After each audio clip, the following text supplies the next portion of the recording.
নমস্কার। পাখির মতো, কবি আর মাহমুদ।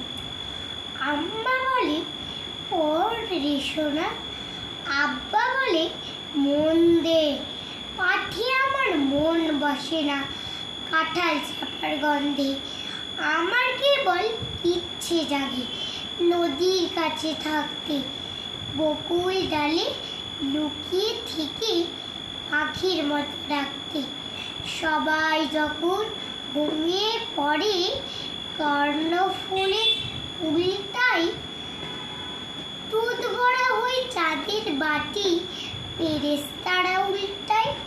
তখন কেবল ভাবতে থাকি কেমন করে উড়বো, কেমন করে শহর ছেড়ে সবুজ গায়ে ঘুরবো। তোমরা যখন শিখছো পড়া মানুষ হওয়ার জন্য, আমি না হয় পাখি হব, পাখির মতো বন্যা। নমস্কার।